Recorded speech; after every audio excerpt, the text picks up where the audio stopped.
front of me. I'm gonna make it to the top, leave a legacy. If I got something to say, you better let me speak. Turn it up a new degree, bitch, you ain't seen anything. I pop off with the new rock, electronic, blow the sonic roof up. I'm too honest when I take a few shots. Hi viewers, welcome to A to Z info channel. TET, DSC, SI, PC, groups వివిధ అన్ని రకాల పోటీ పరీక్షలకు సన్నద్ధమవుతున్న అభ్యర్థులందరికీ A to Z info ఛానల్లోకి స్వాగతం. ఇది వివిధ competitive ఎగ్జామ్స్కే కాక ఇక్కడ పేర్కొన్న 20 బిట్స్ ముఖ్యమైన ఇంపార్టెంట్ 8వ తరగతికి సంబంధించింది అనేక రకాల పోటీ పరీక్షలకు కూడా ఉపయోగపడను. పాలిటెక్నిక్ లాంటి పరీక్షలకు కూడా ఈ ప్రశ్నలు ఉపయోగపడతాయి. ఓకే, మరి 8వ తరగతికి సంబంధించిన ఆ 20 ముఖ్యమైన ప్రశ్నలు 3వ భాగంలో ఏమున్నాయో ఒక్కొక్కటిగా చూద్దాం. క్వశ్చన్ నెంబర్ 1, ఒకే అంశాన్ని కేంద్రీకరించి రూపొందించే పటాలను డాష్ పటాలు అంటారు. అంటే ఒకే ఒక అంశాన్ని కేంద్రీకరించి రూపొందించే పటాలను డాష్ పటాలు అంటారు. ఆప్షన్ ఏ విషయ పటాలు, ఆప్షన్ బి నిర్దేశిత పటాలు, ఆప్షన్ సి భౌతిక పటాలు, ఆప్షన్ డి ఉబ్బెత్తు పటాలు. చూడండి, ఇక్కడ సరైన ఆప్షన్ ఏందో ఎంచుకోవడానికి ప్రయత్నం చేయండి, మీరు సమాధానం చేయగలరు. చూడండి, ఒకే ఒక అంశాన్ని కేంద్రీకరించే పటాలు తయారు చేస్తారు. మరి అలాంటి పటాలను ఏమంటారు? విషయ పటాలు, నిర్దేశిత పటాలు, భౌతిక పటాలు, ఉబ్బెత్తు పటాలు. మరి సమాధానం ఏంటో గుర్తించడానికి ప్రయత్నం చేయండి. ఓకేనా? మరి రైట్ ఆప్షన్ ఏందో చూద్దామా? Okay, the right option is 1, 2, 3. Okay, సమాధానం చేసిరా మీరు? చూడండి,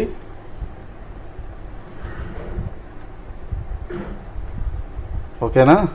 option B is the right answer. నిర్దేశిత పటాలు అంటే ఒకే ఒక అంశాన్ని కేంద్రీకరించి రూపొందిస్తారు. అలాంటి పటాలను నిర్దేశిత పటాలు అంటారు. చూడండి, రెండవ ప్రశ్న, క్వశ్చన్ నెంబర్ 2, ఒకే రకమైన ఎత్తుగల ప్రదేశాలను కలుపుతూ గీచే రేఖలను డాష్ అంటారు. ఒకే రకమైన ఎత్తుగల ప్రదేశాలను కలుపుతూ గీచే రేఖలను డాష్ అంటారు. Option A isolines, option B isobars, option C isobar, option D isohyets. చూడండి, ఈ 4 ఏది సరైన సమాధానమో ఎంచుకోండి. ఓకేనా? ఒకే రకమైన ఎత్తుగల ప్రదేశాలను కలుపుతూ గీచే ఊహారేఖలు, దాన్ని మనం ఏమని పిలుస్తాము? Isolines, isobars, isobar, isohyets. Okay, మరి ద రైట్ ఆప్షన్ ఈజ్, ఓకేనా, చూద్దామా? The right option is isolines. Option A is the right answer, isolines. Then next question number 3, పటాల సంకలనాన్ని డాష్ అంటారు. అనేక రకాల పటాలన్నీ కలిపి ఒకే పుస్తకంలో రూపొందించడం జరుగుతుంది. అలాంటి పటాల సంకలనం, దాన్నే సంకలనం అంటాం. అలాంటి పటాలన్నిటినీ సంకలనం చేసి ఒక పుస్తకాన్ని రూపొందించడం జరుగుతుంది. అలాంటి పుస్తకాన్ని ఏమని పిలుస్తారు? Option A index, option B content, option C A and B, option D atlas. ఓకేనా? రైట్ ఆన్సర్ ఏందో గుర్తించండి. Option A index, option B content, option C A and B, option D atlas. Okay, సమాధానం ఏంటో చూద్దామా? Okay, the right answer is option D atlas. పటాల సంకలనాన్ని atlas అని అంటారు. నెక్స్ట్ క్వశ్చన్ నెంబర్ 4, ఈ క్రింది వారిలో భౌగోళిక శాస్త్రజ్ఞులు కానివారు. క్రింది వారిలో భౌగోళిక శాస్త్రజ్ఞులు కానివారు.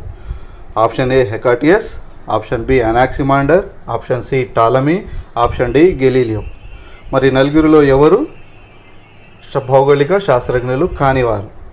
Option A Hecataeus, option B Anaximander, option C Ptolemy, option D Galileo. మరి ఎవరు భౌగోళిక శాస్త్రజ్ఞులు కానివారు?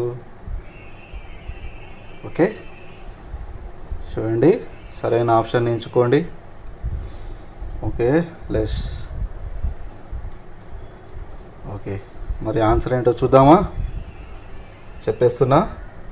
Okay, option D is the right answer, Galileo. ఇక్కడ భౌగోళిక శాస్త్రజ్ఞులు కానివారు. మిగతా 3 భౌగోళిక శాస్త్రజ్ఞులు. మరి గెలీలియో ఏం కనుగొంటారు? టెలిస్కోప్. టెలిస్కోప్ని కనుగొన్న వ్యక్తి గెలీలియో.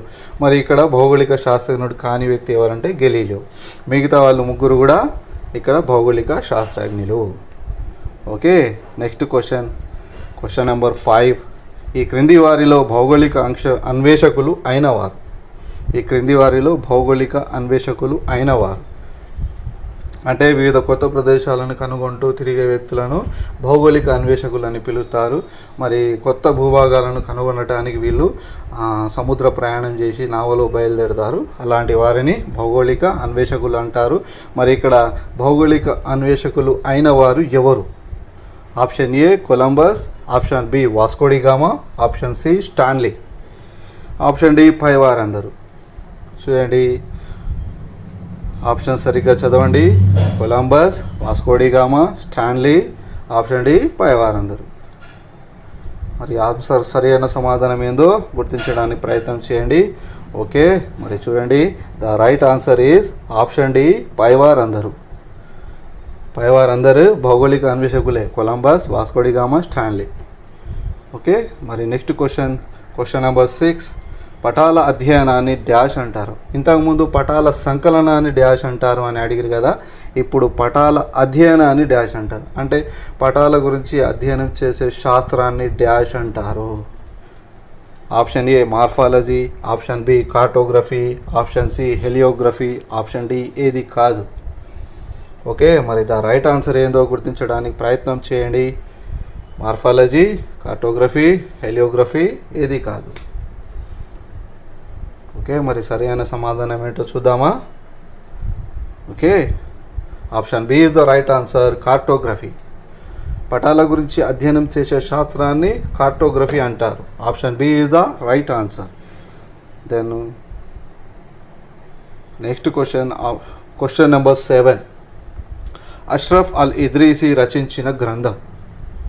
అష్రఫ్ అల్ ఇద్రీసి రచించిన గ్రంథం. ఈయన ఒక కార్టోగ్రాఫర్. ఓకే, ఈయన పటాలను తయారు చేయడం జరిగింది. అరబ్ దేశస్తుడు ఈయన మొట్టమొదటిసారిగా అరబ్ దేశం నుంచి ప్రపంచ పటాన్ని తయారు చేయడం జరిగింది. మరి ఈయన ఒక పుస్తకాన్ని రచించడం జరుగుతుంది. ఆ పుస్తకం పేరు ఏంటిది? Option A the Tabula Rogeriana, option B Indica, option B C Arabica, option D the diary of innovation.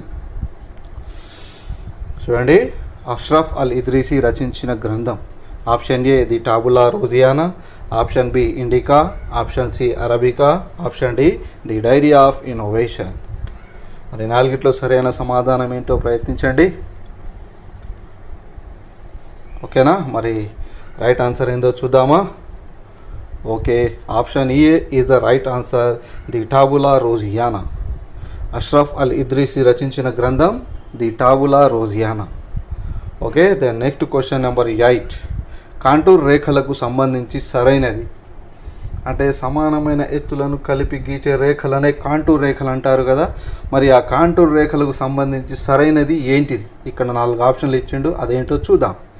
Option A భూమట్టం నుండి సమానంలో ఎత్తున ఉన్న ప్రదేశాలు, ఆప్షన్ బి సముద్ర మట్టం నుండి సమాన ఎత్తులో ఉండే ప్రదేశాలు, ఆప్షన్ సి పై 2 సరైనవి, ఆప్షన్ డి పై 2 సరికానివి. ఓకే, మరి పై 2 సరైనవా, పై 2 కూడా సరికానివా? మరి సరైనది ఏంటిది? ఓకే, కాంటూర్ రేఖలకు సంబంధించి సరైనది. ఓకే, ఆప్షన్ ప్రయత్నం చేయండి ఆన్సర్ చేయడానికి. ఓకే, మరి ఆన్సర్ ఏంటో చూద్దామా. Option B is the right answer, సముద్ర మట్టం నుండి సమాన ఎత్తులో ఉండే ప్రదేశాలు.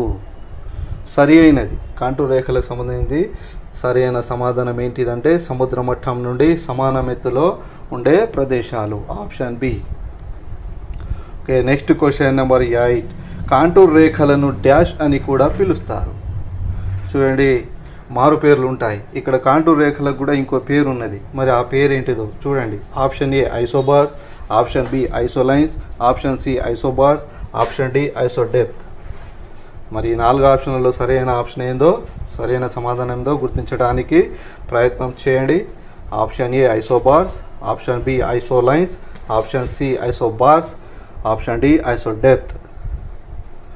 కాంటూర్ రేఖలను మరొక పేరుతో పిలుస్తారు. ఇంతకుముందే వచ్చింది, ఈజీగా గెస్ చేయొచ్చు సమాధానం. ఓకే, మరి సరైన సమాధానం ఏంటో చూద్దాం. కాంటూర్ రేఖలకు మరొక పేరు isolines. Option B is the right answer, isolines. Okay, question number 10. మొదటగా ప్రపంచాన్ని చుట్టి వచ్చిన నావికుడు. ప్రపంచంలోనే మొట్టమొదటిసారిగా ప్రపంచాన్ని చుట్టి వచ్చిన నావికుడు. Option A Vasco da Gama, option B Nuniz, option C Bartholomew Dias, option D Magellan. నలుగురిలో సరైన ఆప్షన్ ఏంటో గుర్తించండి. సరైన సమాధానాన్ని గుర్తించడానికి ప్రయత్నం చేయండి. ఓకే, సరైన సమాధానం గుర్తించారనుకుంటున్నాను. ఓకే, చూద్దాం. Option C, option B, option A, ఈ మూడు wrong. Option D is the right answer, Magellan. మొదటగా ప్రపంచాన్ని చుట్టి వచ్చిన నావికుడు Magellan. Okay, then question number 11. Nizam Sagar project ఏ నదిపై నిర్మించారు? నిజాం సాగర్ ప్రాజెక్ట్ ఏ నదిపై నిర్మించారు? ఆప్షన్ ఏ మూసీ నది, option B Godavari, option C Krishna నది, ఆప్షన్ డి మంజీరా నది.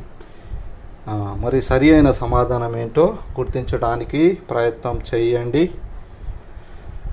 ఓకే, 1 2 3. ఓకే, మరి రైట్ ఆప్షన్ ఏందో చూద్దామా? Option D is the right answer, Manjira. Nizam Sagar project Manjira నదిపై నిర్మించడం జరిగింది. Question number 12. పెన్గంగా, వెన్గంగా ఈ నదికి ఉపనదులు. పెన్గంగా, వెన్గంగా ఈ నదికి ఉపనదులు. గోదావరి, కృష్ణ, తుంగభద్ర, మూసి. ఏ నదికి ఉపనదులు? పెన్గంగా, వెన్గంగా ఈ నదికి ఉపనదులు. గోదావరి, కృష్ణ, తుంగభద్ర, మూసి. చూడండి, చాలా ఈజీగా మీరు దీన్ని సమాధానం చేయగలరు, చేసిరనుకుంటున్నాను బహుశా. ఓకే, మరి సరైన సమాధానం ఏంటో చూద్దామా? పెన్గంగా, వెన్గంగా గోదావరి నదికి ఉపనదులు. గోదావరి నదికి ఉపనదులు. Option A is the right answer, Godavari నది. Question number 13. క్రింది వాటిలో ఒకటి కృష్ణా నదికి ఉపనది. అంటే క్రింది వాటిలో ఒక నది మాత్రమే కృష్ణా నదికి ఉపనది, మిగతాయి కావన్నట్టు. అదేంటిదో మనం గుర్తించాలి. ఆప్షన్ ఏ గోదావరి నది, ఆప్షన్ బి కావేరీ నది, ఆప్షన్ సి జీలం నది, ఆప్షన్ డి తుంగభద్ర నది. ఓకే, నాలుగిట్లో కృష్ణా నదికి ఒకటి ఉపనది. అదేంటో మనం ఆన్సర్ చేయాలి. నాకు తెలిసి మీరు దీనికి ఆన్సర్ చేసేసారనుకుంటున్నాను. ఓకే, మరి ఆన్సర్ ఏంటో చూద్దామా? The right answer is the right answer is option D Tungabhadra. Option D Tungabhadra is the right answer. Krishna నదికి ఉపనది Tungabhadra. Okay, question number 14. Telangana రాష్ట్రానికి దక్షిణాన ఉన్న రాష్ట్రం. తెలంగాణ రాష్ట్రం ఉందిగా, ఆ తెలంగాణ రాష్ట్రానికి దక్షిణానంగా ఒక రాష్ట్రం ఉంది. ఆ రాష్ట్రం ఏంటిది? చూడండి, option A Karnataka, option B Maharashtra, option C Andhra Pradesh, option D Kerala. ఏ రాష్ట్రం తెలంగాణ రాష్ట్రానికి దక్షిణ సరిహద్దుగా ఉన్నది? వెరీ సింపుల్, ఆల్మోస్ట్ మీరు ఆన్సర్ చేసేసారు దీనికి. ఓకే, మరి ఆన్సర్ ఏంటో చూద్దాం. Okay, 1 2 3. The right answer is option C Andhra Pradesh. Option C Andhra Pradesh is the right answer. Question number 15. అక్షాంశాలను రేఖాంశాలను కనుగొన్నది ఎవరు? అక్షాంశాలను రేఖాంశాలను కనుగొన్నది ఎవరు? చూడండి, ఏ దేశస్తులు అక్షాంశాలను రేఖాంశాలను కనుగొనడం జరిగింది? ఆప్షన్ ఏ రోమన్లు, ఆప్షన్ బి గ్రీకులు, ఆప్షన్ సి అరబ్బులు, ఆప్షన్ డి పర్షియన్లు. మరి అక్షాంశాలను రేఖాంశాలను ఎవరు కనుగొన్నారు? రోమన్లా, గ్రీకులా, అరబ్బులా, పర్షియన్లా? చూడండి, సమాధానాన్ని గుర్తించడానికి ప్రయత్నం చేయండి.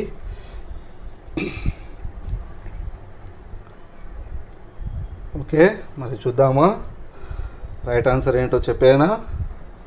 Okay, option B is the right answer, గ్రీకులు. అక్షాంశాలను రేఖాంశాలను కనుగొన్నది గ్రీకులు.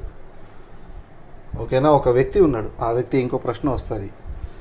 ఓకే, మరి నెక్స్ట్ క్వశ్చన్ ఏంటో చూద్దాం. Question number 16. అక్షాంశాలను రేఖాంశాలను కనుగొన్న వ్యక్తి ఎవరు? చూడండి, ఇంతకుముందు అక్షాంశాలను రేఖాంశాలను కనుగొన్న దేశస్థులు ఎవరని అడిగిండు. ఇప్పుడు అక్షాంశాలను రేఖాంశాలను కనుగొన్న వ్యక్తి ఎవరని అడిగిండు. ఓకే, 4 వ్యక్తుల పేర్లు ఉన్నాయి ఇక్కడ. Option A Hipparchus, option B Herodotus, option C Aristotle, option D పై ఎవరు కాదు. మరి 4లో ఎవరో సరైన ఆప్షన్ని ఎంచుకోండి.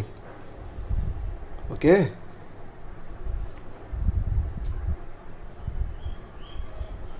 ఓకేనా. జవాబు కొద్దిగా కష్టమైనది అనుకుంటున్నాను చేయడానికి. ఓకే, మరి సరైన ఆప్షన్ ఏందో చూద్దామా. Okay, option A is the right answer, Hipparchus. అక్షాంశాలను రేఖాంశాలను కనుగొన్న వ్యక్తి హిప్పార్కస్. ఈ హిప్పార్కస్ అనే వ్యక్తి గ్రీకు దేశానికి సంబంధించిన వ్యక్తి. ఓకే, హిప్పార్కస్ అక్షాంశాలను రేఖాంశాలను కనుగొన్న వ్యక్తి Hipparchus. Okay, next question number 17. నలుపు రంగు ఈ క్రింది వాటిలో దేనిని సూచిస్తుంది? చూడండి, సాధారణంగా పటాలను తయారు చేస్తూ ఉంటారు కదా. పటాలను తయారు చేస్తున్నప్పుడు వివిధ భౌగోళిక ప్రదేశాలను గుర్తించడానికి అనేక రంగులను ఉపయోగించడం జరుగుతుంది. దాంట్లో చూడండి, నలుపు రంగు దేనికి ఉపయోగిస్తారు అంటే నలుపు రంగు దేనికి చిహ్నం? పటంలో ఒక నలుపు రంగు చూపెట్టిండు, అది దేనికి సంకేతం? ఆప్షన్ ఏ పర్వతాలు, ఆప్షన్ బి పీఠభూములు, ఆప్షన్ సి గడ్డి భూములు, ఆప్షన్ డి సరిహద్దులు. ఈ 4లో సరైన సమాధానం ఏంటో గుర్తించడానికి ప్రయత్నం చేయండి మిత్రులారా. ఓకే, నలుపు రంగు ఈ క్రింది వాటిలో దేనిని సూచిస్తుంది? పర్వతాలు, పీఠభూములు, గడ్డి భూములు, సరిహద్దులు. ఓకే, ఆన్సర్ చెప్పేస్తున్నా. Option D is the right answer, సరిహద్దులు.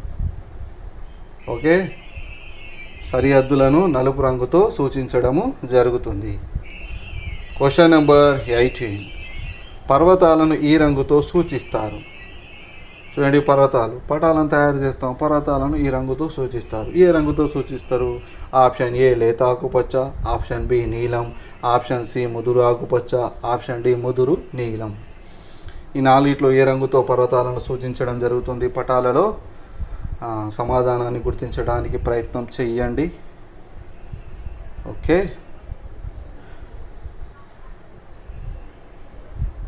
పర్వతాలను ఈ రంగుతో సూచిస్తారు. ఓకేనా. మరి the right answer is option C ముదురు ఆకుపచ్చ. పర్వతాలను ముదురు ఆకుపచ్చ రంగుతో సూచించడం జరుగుతుంది. ఓకేనా. Then question number 19. సిల్క్ మ్యాప్ను రూపొందించిన వారు.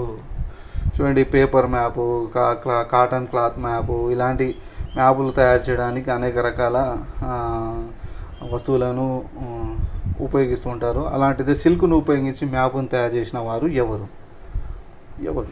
Option A al Idrisi, option B Ptolemy, option C డామింగ్హాన్ ఏటు, ఆప్షన్ డి హెకాటియస్. చూడండి, దీన్ని ఈజీగా మీరు ఆన్సర్ తెలియకుండా గెస్ చేయడానికి అవకాశం ఉన్నది. చూడండి, ప్రపంచంలోనే సిల్క్ని అత్యధికంగా ఉత్పత్తి చేసే దేశం. ఆ దేశానికి సంబంధించిన వ్యక్తులు, వాళ్ళ పేర్లను మీరు ఈజీగా క్యాచ్ చేయవచ్చు. మీరు అది క్యాచ్ చేయగలిగితే, గెస్ చేయగలిగితే ఆన్సర్ చేయడం చాలా ఈజీ. సిల్క్ మ్యాప్ను రూపొందించిన వారు. Option A al Idrisi, option B Ptolemy, option C డామింగ్హాన్ ఏటు, option D Hecataeus. Okay, option C is the right answer, డామింగ్హాన్ ఏటు. ఓకే, డామింగ్హాన్ ఏటు is the right answer, silk మ్యాప్ను రూపొందించిన వ్యక్తి. Okay, then last question number 20. Dash యొక్క ఉపరితలం ఎత్తుపల్లాలు కలిగి ఉంటుంది. డాష్ యొక్క ఉపరితలం ఎత్తుపల్లాలు కలిగి ఉంటుంది. ఆప్షన్ ఏ సముద్రం, ఆప్షన్ బి నక్షత్రం, ఆప్షన్ సి నక్షత్ర అంతర్భాగం, ఆప్షన్ డి గ్రహం. దేని యొక్క ఉపరితలం ఎత్తుపల్లాలు కలిగి ఉంటుంది? కొద్దిగా ఇది కన్ఫ్యూషన్కి గురి చేసే ప్రశ్న. ఆప్షన్స్ కూడా చాలా గమ్మత్తుగా ఉన్నాయి.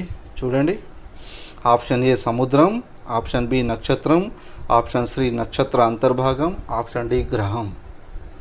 మరి దీని యొక్క ఉపరితలం ఎత్తుపల్లాలు కలిగి ఉంటుంది. చూడండి, సంకుచితంగా ఆలోచిస్తే సమాధానం చిన్నగా వస్తుంది.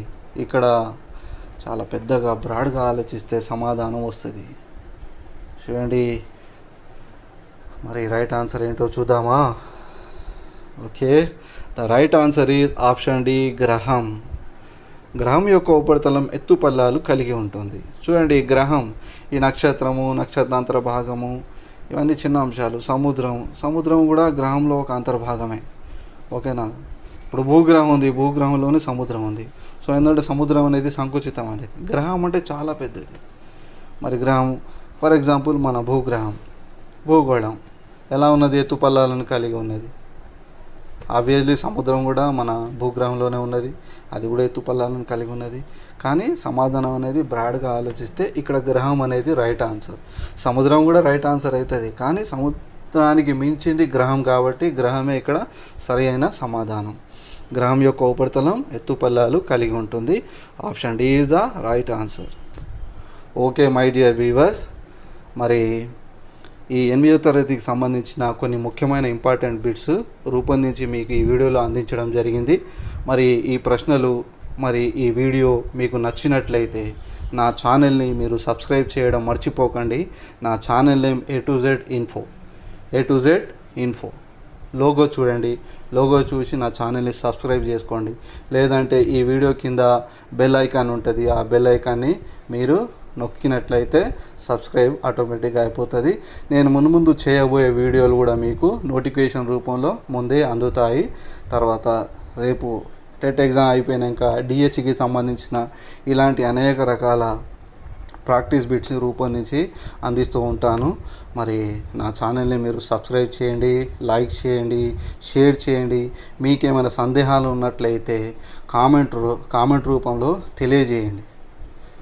ఓకేనా. మీకు ఏమైనా సందేహాలు ఉంటే కామెంట్ రూపంలో తెలియజేయండి. ఓకే, మరి మర్చిపోకండి, నా channel name A to Z Info. ఓకేనా. My dear students, my dear aspirants, all the best for your all exams. Okay, మరి నెక్స్ట్ వీడియోలో మరొక ప్రాక్టీస్ బిట్స్ వీడియోతో అంశంతో మళ్ళీ కలుద్దాం. అంతవరకు సెలవు, బాయ్.